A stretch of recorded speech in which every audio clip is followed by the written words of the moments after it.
Hello, everyone, and welcome to episode 2022, episode 22. It's year 2022. I'm your host, Andy Whiteside. This is On the Horizon podcast. I think I left that part out. And this is our first one of 2022. I got Mo and Khan with me. Eric is actually having his sales kickoff today, so he's not available to us. But luckily, Moen stepped in, and Moen's going to be joining us every week when we do these. Moen, you're part of XenTegra. You're our global CTO, and you've been involved with working with VMware technologies, including their end-user compute stuff, for how long? For about, I would say 12, 13 years now. That's amazing. I really would have to stop and do the math to even figure out how long it's been around, but it's about right. 12, 13 years makes sense. Yep. So I started back in 2006 and 7 when vSphere came in. ESX was a big thing, server computing, people trying to cut down the cost and look into how they can consolidate their growing real estate cost, and working with Citigroup. This was one of the big things. They didn't had enough space to keep all the servers. So that's when VMware vSphere came in, and everyone started jumping on this. And when vSphere came, and slowly with Citrix and other thing. So I go back starting from day one, and I was the person who was watching out for VMware IPO when it came out. Mm-hmm. And this was one technology that we bet upon very initial days, and I've been working since then. So let me tell my VMware story real quick, and then I want to see how it aligns with yours. So 2004 timeframe, I implemented vSphere 2.52 or something. And one of the workloads that I wanted to run on it early on was my Citrix environment. And so fast forward about a year or so, and I was working for another company after doing a little stint at Microsoft. And I was at a VMware user group meeting, and the number one workload on VMware was this product called Citrix. And so I got to meet both the Citrix and VMware team at the same time in the same room. And that's how I became a Citrix/VMware consultant. And then about a year later, VMware started doing their own version of virtual desktop infrastructure, which was really just RDP connections into a virtual desktop running on VMware. And that became Horizon. And then over time, VMware has not slowly, but rapidly picked up what they do, to the point where now Citrix and VMware are basically the top two competitors with each other in the EUC space. Did your world of VMware and Citrix kind of come together and then pull apart? Is that how you saw it? It did.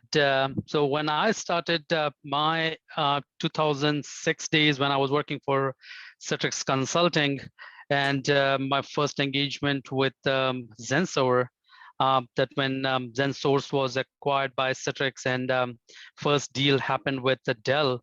Dell was trying to reinvent their imaging portion of the business, where when you go and order a server, they will image it and package and get it ready. And when your server shows up at your workplace, that server has already image that you need already installed on that hardware. Dell thought of using XenSource, which is something that they were testing, and that's when I went as a XenServer subject matter expert, being the first in Citrix to implement something like that. And VMware was there, and that was my first bake-off with VMware competing with XenServer.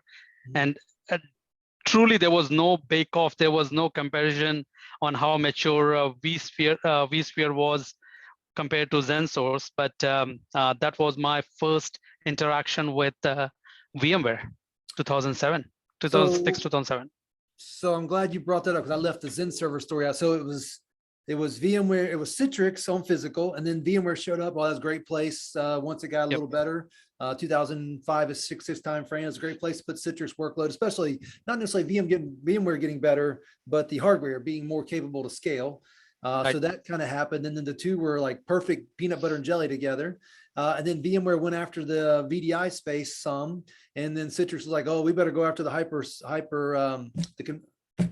converged, the hypervisor piece. Yeah. That's where XenSource showed up. Meanwhile, there's Microsoft doing RDP, remote desktop, and and Hyper-V all in the same thing that kind of came and went in terms of popularity over and over again.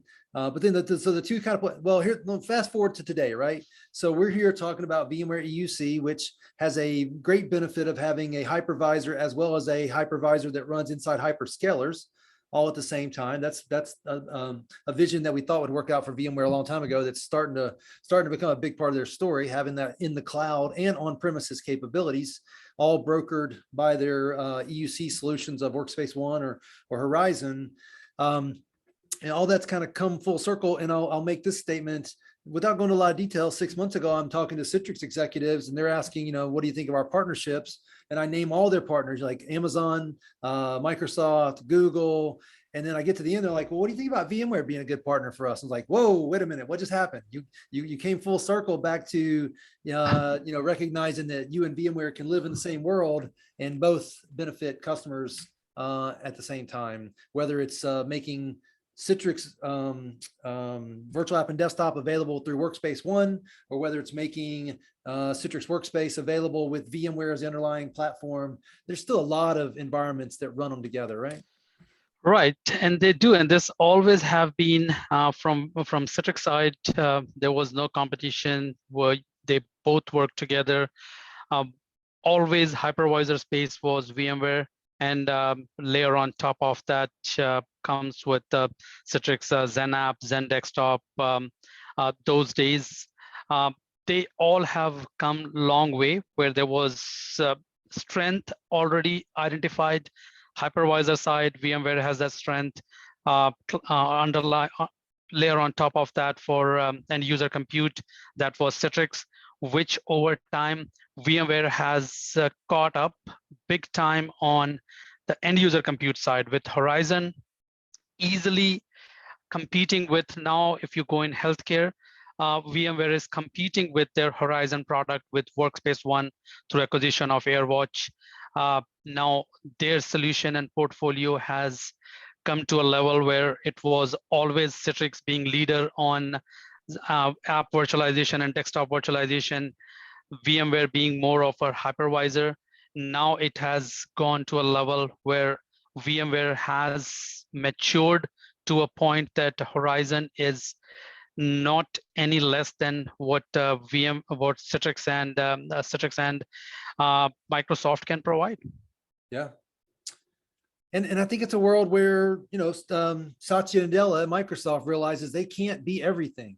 Yes. You got to play with other people if you're going to solve challenges for customers, because trying to say you can do everything doesn't solve anybody's challenges. It just creates isolation and buckets of capabilities, but not total solution capabilities. It does. And on the same note, I was part of Project Mohoro working with Microsoft. This is something that Microsoft tried their best to get into this world without understanding that, to your point, that you cannot do everything.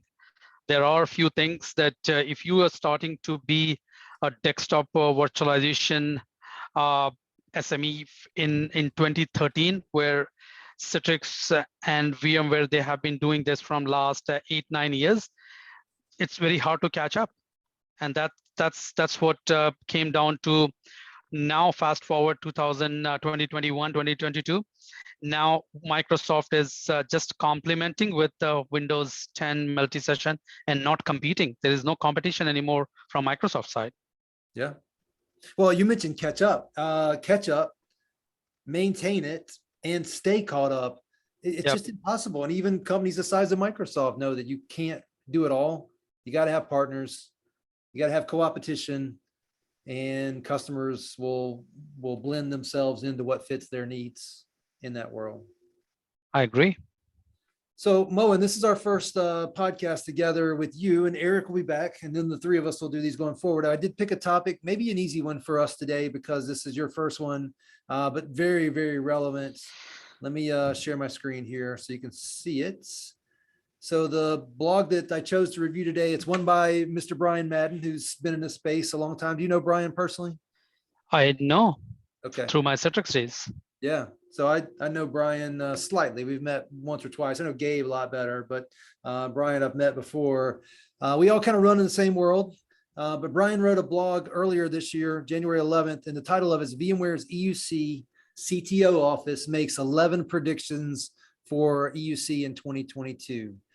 So I thought we'd go over this one today. I know a lot of these are going to be near and dear to your heart. The first one talks about mobile threat defense. Yeah, I mean, the world's working remote, the world's more mobile. How do we make sure we enable those workers while still making sure that we do everything we can to protect ourselves? Thoughts on this one?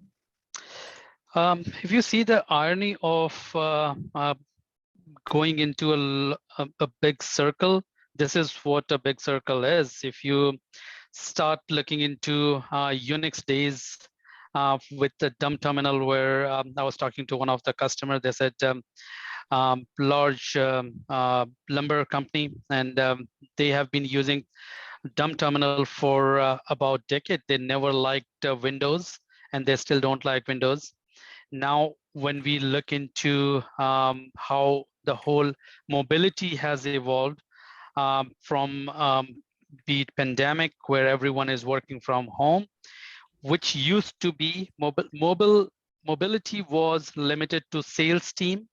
Mobility was limited to some of the mobile device.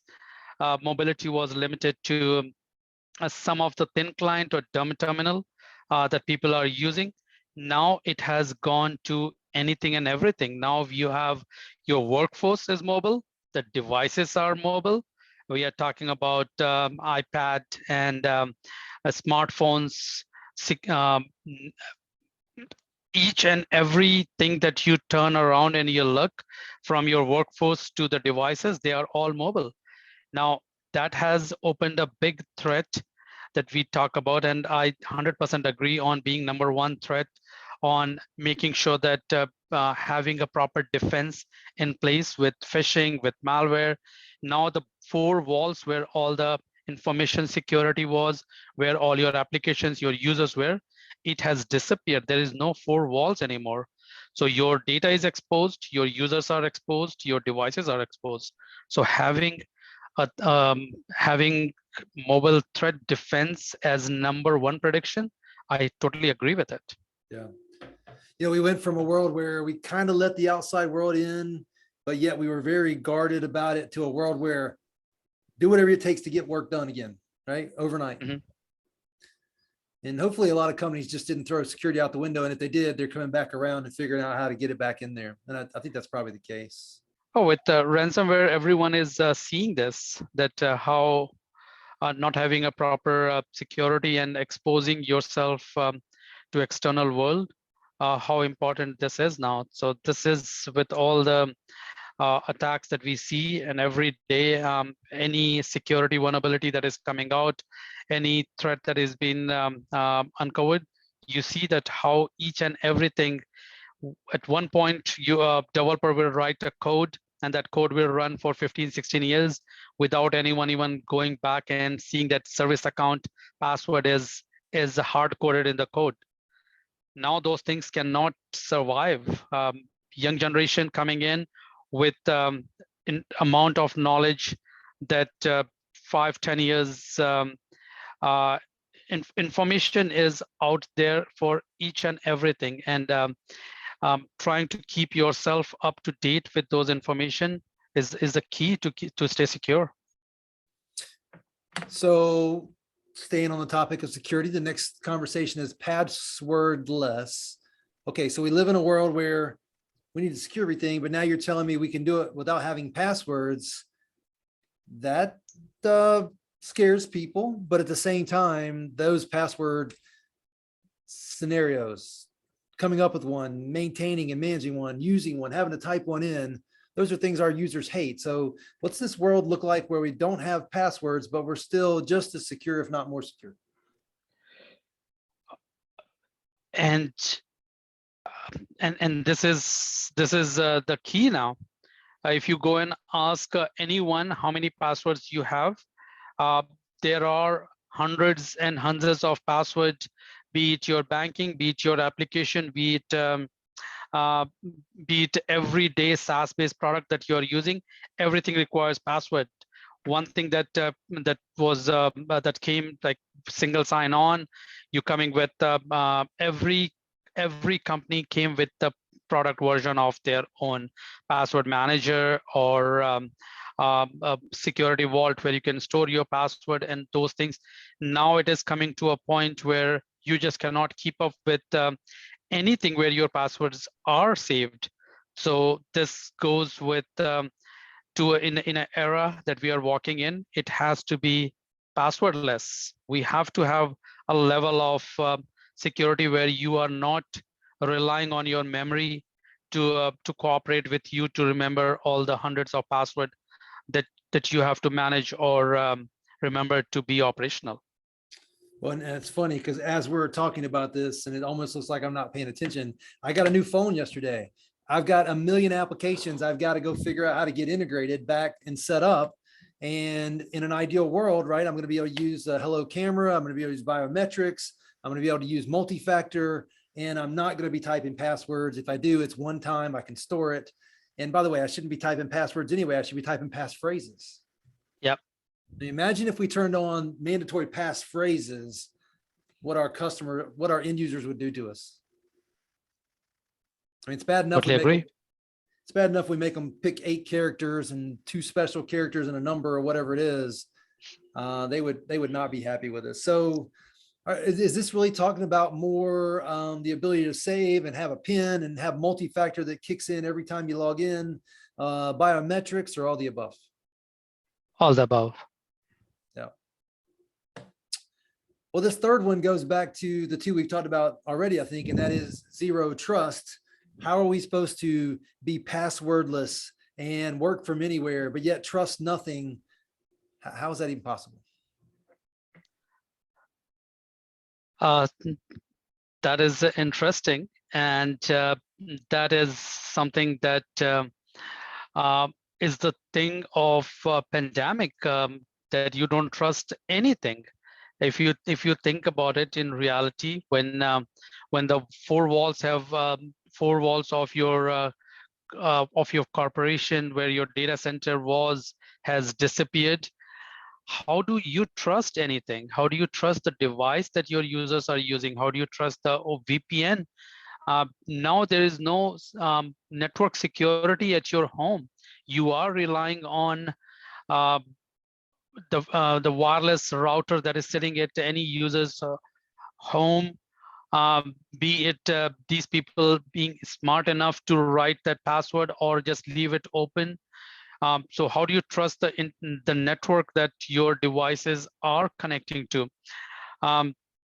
So going from your work into a home-based wireless connection with the device that may or may not be controlled by enterprise, those can be users' home computer. Now, if coming into your network and you're accessing, you have to go zero trust. You cannot trust anything at this time, be it your users who are working from home or connecting. It used to be occasional airport connection or hotel connection, which was always the thing that we have to get into kiosk mode when your users are connecting from hotel or airport. Now think about that scenario, which was 0.5% or 6% of users connecting from hotel and airport. Now pretty much all your workforce are connecting from unsecure, untrusted internet or network back into your data or your proprietary information. So zero trust is the one thing that that is an obvious thing that you just cannot trust on anything. So Mo, and I struggle with this term zero trust. To me, it's zero default trust, but then let people earn the trust. When people say zero trust, that's like I trust nothing ever. And the reality is we do trust it once it's validated itself, yet we continuously monitor it, which might be the next thing we talk about here, to see if it starts getting out of line with what we did trust originally. Yeah, so it is, yes, I trust you today. But again, tomorrow, we don't know, user has come up with a new device. user has come with new Wi-Fi. They switched from one internet provider to other internet provider. Other internet provider came with a router with no password. Leave it into your. So you just cannot blindly trust with the foundation that they have proven. They have earned their trust, but this has to go with your, like you said, your next point of continuous enforcement. Right. So you don't trust, they win the trust to get the limited access or some access, and this continuous policy enforcement continues to monitor and ensure that you are at any point, you are not just keep closing your eyes or not watching out for the things that got you to win this trust. Yeah, I'll use my home example, right? I'm like in the right time of year. I want the windows open. I want the doors unlocked, the screen door open. My wife, though, every door has to be locked all the time, even if it's 4 o'clock on a Sunday afternoon, and the kids are out front playing. We still lock the doors. She trusts no one, and the kid has to ring the doorbell, prove who he is to come in, or he has to come in through the garage with the keypad. The doors are always locked. Yeah. My wife lives in a zero trust world. I live in a world where maybe I trust too much. It's all good until that bad thing happens. At this time, I think going to where everything is locked and you request for permission makes more sense than leaving everything open. I'll give you a great example of this one. We haven't talked about it. You wouldn't know this, but my kids are in college, and my daughter and my son were at a fraternity party Saturday night, and 2 masked men walked in because the door was unlocked. They let everybody in. Luckily, the fraternity brothers that were there noticed them right away and tackled them. They were there to do armed robbery in the fraternity. They had guns. They were ready to pull them out and use them. How scary is that? Wow, that is scary. Yeah, crazy. But you can't. I mean, you got fraternity houses historically, trusting everybody. Now they got to get to point zero trust. You're going to have to, door's going to be shut. You got to prove who you are before you're going to let you come in now. Mm-hmm. Crazy. World's a bad place. World's changing. Well, let's take that and move on to this continuous policy enforcement. Let's say they move to a world where you have to show who you are, and then someday they're going to walk around the party and ask you to reprove who you are, or they're going to see, have you changed your posture? Tell me about the continuous policy enforcement, how you seeing that being a big deal in 2022. So to your point of someone walking into a party and not knowing, so having the door locked where they knock the door, they come in, they pretend to be someone else, and they gain access to that party. But once they are in, having that continuous policy enforcement on different layers of checks and balances, making sure that these guys are indeed what they are saying to be. So that's what our enforcement is on. Once they are in, you have to continuously scan. Once you have to continuously check and validate. And if those things are, if you find this suspicious, that needs to be thrown out. And this goes back into your zero trust on, yes, they have validated, they are in, but now I am going to have multiple checkpoints on each floor. Party is happening on first floor, second floor, they go in. Now they have to validate again. They have to verify who they are. And the goal is to get caught by one of the scanners or one of the checkpoint that is there to ensure that things are captured. So as I've mentioned a couple of times, I'm in the middle of setting up this phone somewhat while we're talking, but it's very applicable. And I got logged into my Gmail, my work Gmail, one of my companies, and I had the right username, right password, but then the Gmail, my Google environment, my identity provider for that company, it said, hey, I appreciate you gave me the right username and password for the mail, but you don't have a security pin on this brand new phone yet. I'm not letting you in. Like it saw me do the right things, but saw the bad, or saw something that wasn't the most appropriate behavior or not fully set up, and it stopped me. That was, I mean, I appreciate that it did it for me. I was gonna put a pin on, absolutely. Glad that it saw that. I'm glad to see that we're not allowing people to go pinless just to get to the device. Mm-hmm. Yeah. And that's one of the nice things about as a service technologies. You can start to bring in other forms of security and enforce those, because you can now say, you can't use this unless you do this. And if I change that, what you have to do thing down the road, it'll be impacted instantly, not the next time you reinstall the device or take it to IT to get some support on it. Absolutely. All right, next one is number 5. VPNs are dying, and it starts with saying, hello, Captain Obvious. Yeah, I mean, without a doubt, a world where a user has to do what I did in 1998, my first laptop I got, establish a VPN connection, and then try to remote into the app I'm trying to use. That's a no-brainer, but still more companies than not are doing that. Yeah, and think about it, even when Microsoft came with direct access, this was with the thought that VPN are dying, because no one wanted to go and connect, put their user ID and password, connect to VPN, launch their application, work, any network glitch. Now you are disconnected again. Again, you are going and revalidating, re-authenticating, going through the corporate internet every time you have to do anything. Now, this is something that when Microsoft back in 2012, they came with direct access. That was the thought that people don't want to go and do VPN connection over and over again. So it has to be all going from your zero trust to continuous enforcement, and then not having to go and validate and authenticate. So it has to be a balance of comfort of user, where they are not typing their user ID and password. At the same time, behind the scenes, someone is constantly scanning. And that's where with all these SaaS-based application, with single sign-on, with multi-factor, if you have all those things in place, there is no need.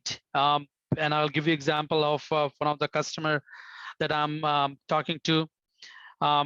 They are saying that they have G Suite that they are using. They have a Google-based application. They are SaaS-based application. Why do I need to?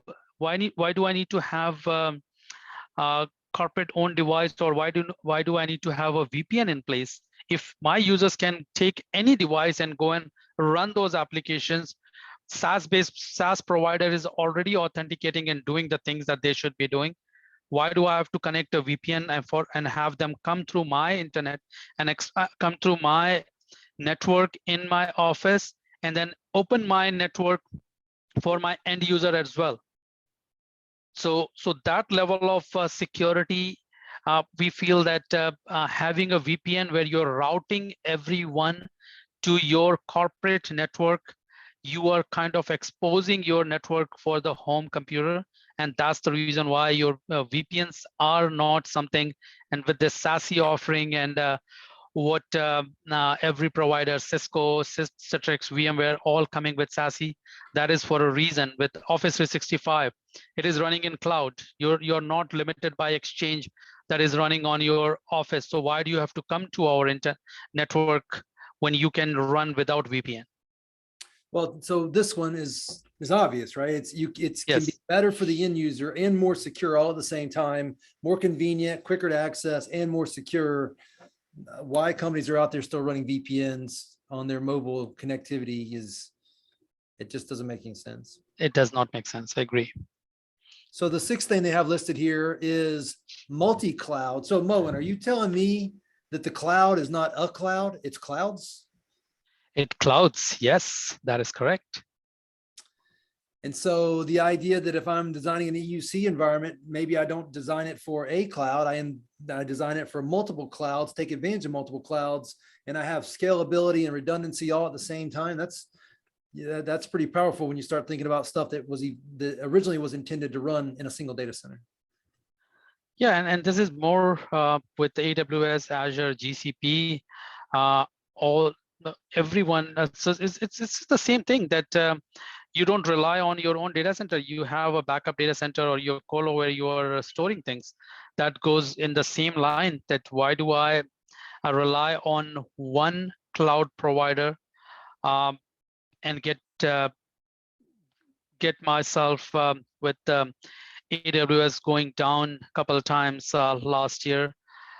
Everyone is moving towards having a backup, be it running your primary workload on AWS and going into Azure as your backup, or vice versa. Now with Google trying to catch up and give you the third platform where you can run your application. Now this is where everyone is heading. Everyone has their forte on what their strength is. Azure is from infrastructure side, AWS is from platform, and GCP is from your application side. If you are developing an application, the first choice becomes going to a GCP, but at the same time, now you need to find someone like Azure who is good with infrastructure, or AWS who is equally good with infrastructure but can do platform or can do SaaS. So this is where multi-cloud comes in, where you are not relying, again, falling back on zero trust. You're not relying on one provider. You have to have a backup, and you need to have the same checks and balances in different cloud, taking care of your information, your data, and your business. Yeah. And by the way, cloud means IaaS, cloud means PaaS, cloud means SaaS. Yep. It's more than just an IaaS versus on-premises versus colo versus hybrid data center world. And I'm proud to say XenTegra is investing heavily in providing our own data centers as a cloud option. And most customers are going to need, especially with desktop workloads, they're going to need more than one if they're going to attack the scenario. I agree. All right, number 7 here is ARM. And I've done several podcasts recently on this, but ARM endpoints, the ARM processor endpoints, those things are coming, whether it's for a thin client or whether it's for a high-powered, Mac user experience. What's your take on ARM? Cost becomes one of the biggest defect on any solution that you deploy. End of the day, business needs a justification on how to keep up with the cost, and ARM is one thing that has proven to be economical. At the same time, it has become Apple has proved to be a chip that can give you performance that you are looking for.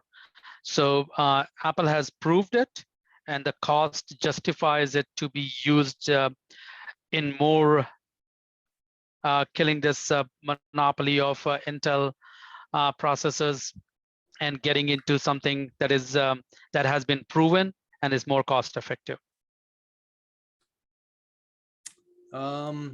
Yes, but then cost effective, this brand new iPhone I bought the other day still costs $800. I say that jokingly. How much cheaper should ARM be than Intel? Is it about the processor, or is it about the power consumption savings? Both. Now, it's a good point that you brought, that still you have iPhone and iPad you take, and it costs you more than you spend on buying a laptop, $1,500, $1,600. But then there are devices with the ARM chip which are cost effective and cheaper.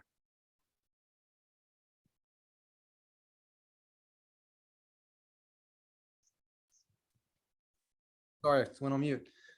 I think there is a lot to be said about the cost of the device being less, but then the long-term maintenance and cost of the power consumption is certainly something, one, good for the environment, and two, good for our wallet. It goes back to conversations in the EUC world 5, 6, 7 years ago. Green doesn't necessarily mean saving the earth. A lot of times it means saving money and saving the earth.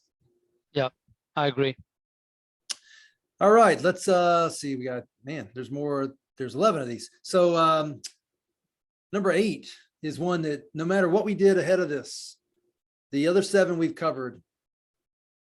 Number 8 should never sacrifice, and that is end user experience. If you've secured everything, if you've made it cost effective, if you've done all the things that you really want to do, you can't neglect the end user. If the end user experience is bad or very subpar, like end users will tolerate some things if it means they get their job done. But if they have a bad end user experience, everything else we talk about here is for naught. Agree, 100%. End of the day, business relies on your end user. They run business. It has to be, end user experience has to be something close to or better than their traditional desktop-based experience. Right. As close as possible while still getting the benefits that we've talked about already around security and work from anywhere and the ability to have a consistent work environment. It's a balancing act, but it can't be totally neglected, the end user experience. It's got to be somewhere. I've had several projects in my career where the guy that was doing the project or the CIO said someone told him it would be better than his Mac. And I'm like, that's not going to happen, but it can be good enough where your users accept it for what it's good for and understand that there are some shortcomings. And in some cases, like my virtual desktop at XenTegra with all the power and processing, and I have a persistent one and I have graphics cards, it really is pretty daggone good these days. I really don't know much of a difference. In fact, I find myself thinking I'm local sometimes when I'm not. So number 9 here says, out with the mindlessly following tradition. Okay, so this one's a big one for me. Over the past 10 years or so of selling end user compute technologies like VMware and Citrix, my biggest competition was status quo. And the number one proponent of status quo was Microsoft. In other words, they were happy if customers kept signing up ELAs to stay on SCCM because that was their lock-in and money making. Now, even the Microsofts of the world have embraced virtual end user computing, and they no longer are the hardest people to compete against. I agree, Andy, and I think you are right when people, and especially with EUC going mainstream, which everyone is talking about now, and end devices being on the field more than staying internal. Moving off SCCM, SCCM was something that was the default tool to take care of all the end user devices. Now with the devices getting on to the field where you're taking care of them so this is you have to take care of them, and Microsoft is not your default choice. Now everyone comes, everyone like VMware Workspace ONE or AirWatch or Mobile Iron that was out there, or Zen Mobile, multiple product. Now you have a different option, and you have to get out of this mindset of traditional, because nothing is traditional anymore. Yeah. Things have changed. So question for you, why did Microsoft people quit talking about SCCM being the best answer? Because SCCM is and was the product of choice for patching, updating, and taking care of devices which is in their network. Now you don't have all those devices in their network. This is all outside of their network, over the air, over the wire, and that's when Intune came in, which can do some of the thing, but then you start getting into product maturity. You started building Intune 2014, 2015, based on the thought that you know how to take care of devices which are inside the 4 wall. Now, when the device goes outside these 4 walls, how do you take care of them? So Mo, and I kind of set you up for that one. I should have been a little nicer about it. You gave me exactly the right answer from a technical guy's perspective. What I would say is Microsoft used to have these end user agreements with things like Office and SCCM. That's what made the company the most money. Yep. Now consumption workloads in Azure makes them the most long-term and short-term money, or let's say mid to long-term money. Therefore, all of a sudden it became the best way to do it. You're right. Yep. It's hard for them to say, hey, you should put stuff in Azure and then turn around and try to sell you SCCM at the same time. They just took SCCM, turned it into Intune, turned it into Endpoint Manager, and said, oh, by the way, put the workload in Azure, and then we'll manage the devices with this other thing. You know, it's like everything else in life, follow the money. Mm-hmm. All right, number 10, and then we got number 11 coming up, remote onboarding. Man, you were on my management call this morning, and we're still talking about how to onboard new users remotely. And then I brought up the fact I got this new phone that I've been messing with here for a few minutes. Onboarding when you're never coming to the office, that's a whole new game. Yeah, and we saw this as one of the biggest challenge during pandemic. When this pandemic came, no one saw this coming. No one was prepared for this. There are companies who are still relying on their workforce to come to office every day. And I'll give you an example of one of the power generation company here. One fine day, their mandate was you cannot work from home. It was always you have to be in office to work. When pandemic hit and 2 weeks, everyone was asked to go home, they started to lose money because they cannot work. They have no devices. Right. Then how do you even onboard? That's when they reached out to us at XenTegra asking, what can we do? They went with Microsoft. Microsoft said solution is Intune. You can use Intune for remote onboarding. But then they asked, how do I know which device is our device? They said, well, we don't have mechanism to tell which one is your device. You need to talk to either VMware or Citrix. So they went to Citrix and said, we need to identify that it is our corporate device. How do we do it? They said, oh, use ADC. ADC can tell which device is your device. Now, how do I make these two companies talk to each other and make this thing work, remote onboarding work, which was a difficult task because Citrix will not talk to Microsoft. Microsoft will look only in Intune. Citrix will look only in ADC. That's where a partner like us, we come in and we understand both the world. We went and we made this remote onboarding possible. This was, we took their device getting shipped from a hardware vendor directly to user home, turn on, it will identify that device is corporate owned through ADC, and that makes a remote onboarding possible. Now, this is something that was one-off case, and I see this becoming a trend for anyone, making a trend for anyone staying prepared for next round of trouble and challenges that may come. Yeah. Look, you and I both run around telling people that pandemics could happen, hurricanes, snowstorms, family members sick, you're sick. There's so many reasons why you would have to work from home. There's one thing that's not gone forever. I mean, we're going to go back in the office some, but the work remote thing is here for the rest of our lives and probably for the rest of society. Needing to onboard someone who never comes in the office has got to become a secure but efficient process. 100% agree. All right, well, we're about to wrap up here. I'm about to run out of time. This will be my fourth. I've got one more podcast today. That'll be 4 today. But we'll hit the last one here, which is probably one of the most important. And you've seen it.